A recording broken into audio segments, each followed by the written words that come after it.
안녕하세요. 7월 23일입니다. 보이지 않는 지체라는 제목으로 말씀을 묵상하시겠습니다. 오늘의 본문은 고린도전서 12장 12절에서 20절입니다. 함께 읽으시겠습니다. 몸은 하나인데 많은 지체가 있고 몸의 지체가 많으나 한 몸인과 같이 그리스도도 그러하니라. 우리가 유대인이나 헬라인이나 종이나 자유자나 다 한 성령으로 세례를 받아 한 몸이 되었고 또 다 한 성령을 마시게 하셨느니라. 몸은 한 지체뿐이 아니요 여럿이니 만일 발이 이르되 나는 손이 아니니 몸에 붙지 아니하였다 할지라도 이로 인해 몸에 붙지 아니한 것이 아니요 또 귀가 이르되 나는 눈이 아니니 몸에 붙지 아니하였다 할지라도 이로 인하여 몸에 붙지 아니한 것이 아니니 만일 온 몸이 눈이면 듣는 곳은 어디며 온 몸이 듣는 곳이면 냄새 맡는 곳은 어디뇨. 그러나 이제 하나님이 그 원하시는 대로 지체를 각각 몸에 두셨으니 만일 다 한 지체뿐이면 몸은 어디뇨. 이제 지체는 많으나 몸은 하나라. 고린도는 상업도시입니다. 지중해 동과 서를 이어주는 요충지이기도 했습니다. 당연히 많은 사람들이 모여들었는데요. 노예였다가 자유인이 된 사람들, 퇴역군인들, 상인들, 무역상이 모여들었습니다. 당연히 여러 민족의 사람들이 모여들고 상업으로 활기찬 곳이었습니다. 하지만 아프로디테 신전과 같이 여러 이방 신전들로 영적으로 음란하고 종교 창녀들로 방탕한 도시이기도 했습니다. 고린도 사람처럼 행하다 라고 하면 성적으로 문란하다 라는 뜻으로 쓰였습니다. 사도 바울은 고린도에 1년 6개월이나 머물렀는데 여기서 브루스길라와 아굴라를 만난 것으로도 잘 알려져 있습니다. 고린도서는 학문적 혹은 신학적인 문제를 다루는 것이 아니라 이런 고린도에서 사는 사람들이 처한 상황 속에서 하루하루 삶에서 생기는 문제를 다루었습니다. 그래서 고린도서에 자주 나오는 표현이 너희가 쓴 문제에 대하여 라는 표현입니다. 예를 들어 고린도서 7장 1절에 너희가 쓴 문제에 대하여 말하면 남자가 여자를 가까이 아니함이 좋으나 라고 되어 있습니다. 이는 고린도 교인들이 자신들이 처한 문제를 사도 바울에게 물어본 것으로 보입니다. 이렇게 고린도 일상에서 생긴 문제들을 구체적으로 다룬 실용적인 책입니다. 오늘 본문 12장 12절을 함께 읽으시겠습니다. 몸은 하나인데 많은 지체가 있고 몸의 지체는 많으나 한 몸인과 같이 그리스도도 그러하니라. 오늘 본문을 읽으면서 고린도 교회가 처한 문제를 유추해 볼 수가 있습니다. 사도 바울이 고린도에 있을 동안 예배는 주로 큰 집을 가지고 있는 부유한 가정에서 예배를 드렸습니다. 하지만 대부분의 교인들은 고린도 도심에 사는 가난한 사람들이었습니다. 또한 예배를 드리고 만찬을 나누는데 먼저 온 사람들이 만찬 음식을 다 먹어버려서 뒤에 온 사람들이 먹지 못하는 일도 생겼습니다. 고린도전서 11장 21절 22절입니다. 이는 먹을 때에 각각 자기의 만찬을 먼저 갖다 먹음으로 어떤 사람은 시장하고 어떤 사람은 취함이라. 너희가 먹고 마실 집이 없느냐? 너희가 하나님의 교회를 업신여기고 빈궁한 자들을 부끄럽게 하느냐? 내가 너희에게 무슨 말을 하랴? 너희를 칭찬하랴? 이것으로 칭찬하지 않노라. 서로 배려를 하지 못하는 공동체였습니다. 음식을 골고루 나누어 먹지 못하는 교회였습니다. 12장 13절을 함께 읽으시겠습니다. 우리가 유대인이나 헬라인이나 종이나 자유자나 다 한 성령으로 세례를 받아 한 몸이 되었고 또 다 한 성령을 마시게 하셨느니라. 여기서도 사도 바울이 강조한 그룹이 네 그룹이 있습니다.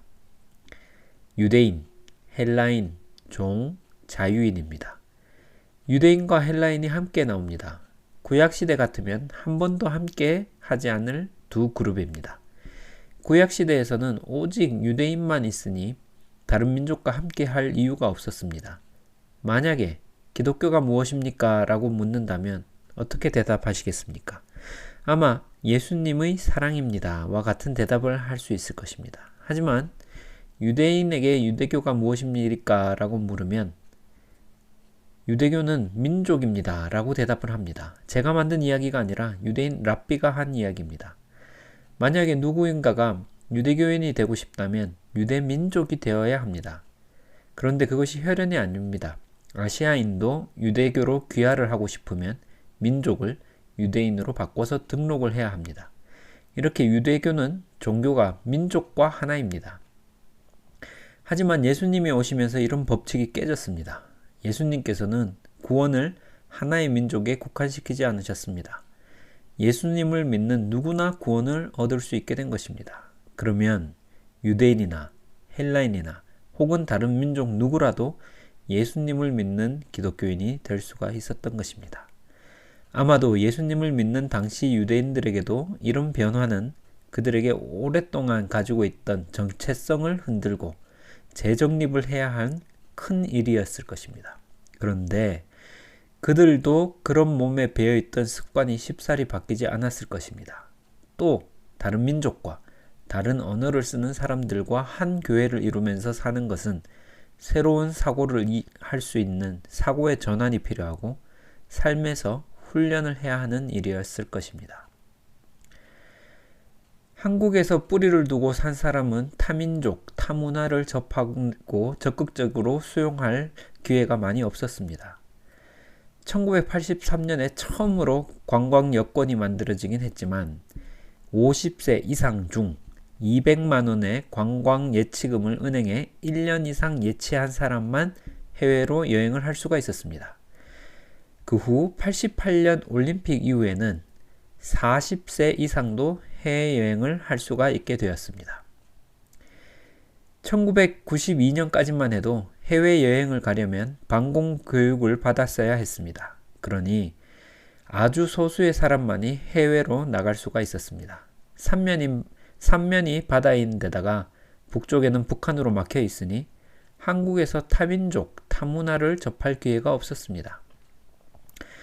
인종과 문화의 다양성 수준이라는 주제로 순위를 정한 데이터가 있는데요. 2010년 자료에 의하면 가장 꼴찌 국가가 북한이고 그 바로 위의 나라가 한국이었습니다. 그만큼 타민족, 타문화를 접하지 못했었는데요. 2020년 지금은 한국이 조금 더 다문화, 다민족이 되어 있습니다. 과거에는 외국인을 접할 기회도 적었고 외국인이라면 우리와 같은 시민으로서 만나는 것이 아니라 외교관이라든지 선교사라든지 특수 신분을 가진 외국인을 만났습니다. 그런데 지난 40년 동안 사람들의 생각도 많이 바뀌었습니다. 해외여행도 많이 하게 되고요. 그래서 지금의 10대, 20대를 Z세대라고 하는데요.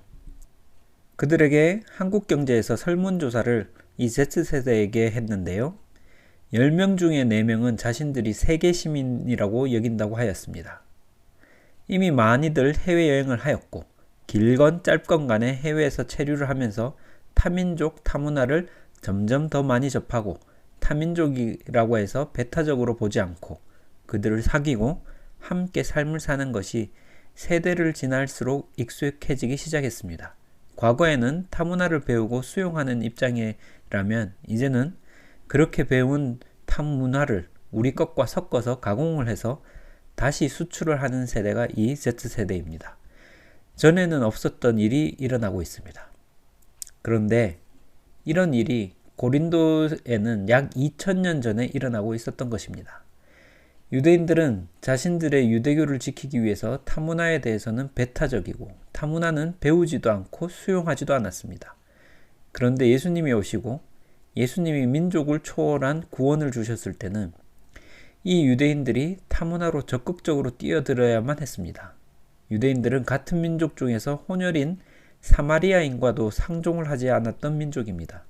그런데 예수님의 복음을 위해서 타민족과 함께하고 그들의 문화에 뛰어들어야 했습니다. 저는 이 일을 문화 충돌이라고 하고 싶은데요. 이렇게 배타적인 유대인이 타문화를 수용 혹은 그들과 함께 할 때에는 반드시 충격을 받게 되고 전에는 가지지 않았던 문제에 봉착합니다.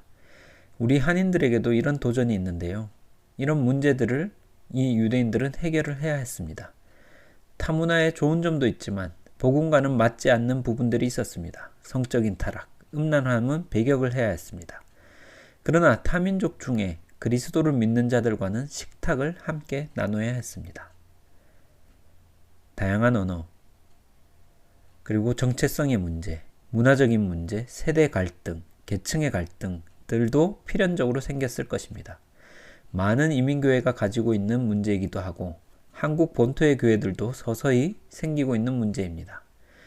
사실 이런 문제는 다민족이 사는 국가가 가지고 있는 보편적인 문제입니다. 어떤 국가는 여러 민족 중에 소수민족을 탄압함으로써 통치 수단으로 삼기도 했습니다. 지금도 그런 국가가 있고요. 어떤 국가는 강력한 법치로 통치 수단을 삼고 있습니다. 그런데 이런 문제를 사도 바울은 소수자 탄압이나 법치론으로 해결하지 않고 한 몸, 한 지체로 해결을 합니다. 사도 바울의 지체로는 누구 하나 소외가 되지 않는 방법입니다. 고린도전서 12장 18절입니다. 그러나 이제 하나님이 그 원하시는 대로 지체를 각각 몸에 두셨으니 하나님께서는 하나님이 원하시는 대로 지체를 각각 몸에 두셨습니다. 보통은 내가 생각하는 대로 다른 사람도 생각하기를 원하고 내가 행동하는 대로 다른 사람도 행동하기를 원합니다. 믿음은 같더라도 생각과 행동은 다를 수가 있습니다. 하나님을 믿고 예수님을 믿더라도 각자 자리가 다르기 때문입니다. 생각과 행동이 다를 수가 있습니다. 손은 손으로서, 귀는 귀로서, 눈은 눈으로서 역할이 다를 수가 있습니다. 오히려 생각과 행동이 다른 여러 지체들이 한 믿음으로 모일 때 더 풍성하고 더 건강한 몸이 될 수가 있습니다.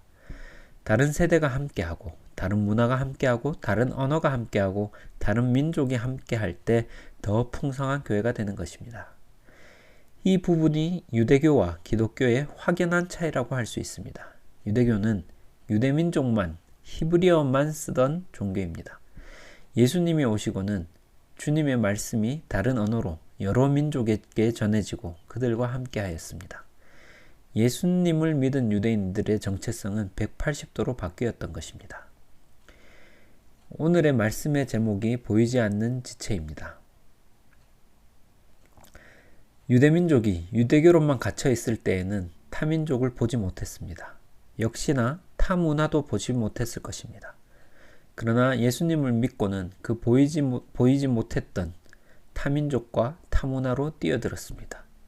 그런데 가까운 관계를 가지고 있는 지체끼리도 보지 못할 때가 있습니다.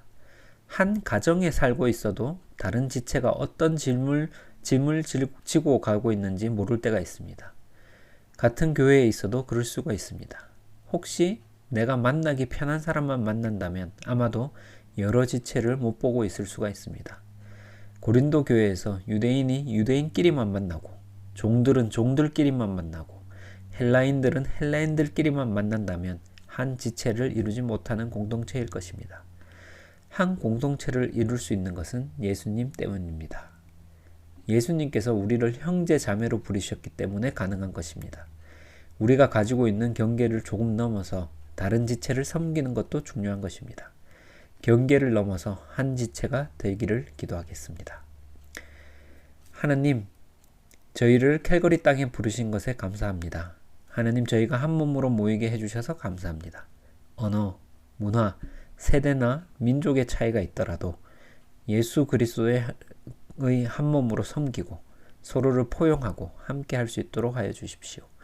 예수 그리스도 안에서 여러 지체가 모여서 더 풍성한 한 몸이 되게 하여 주십시오. 예수님 이름으로 기도드립니다. 아멘.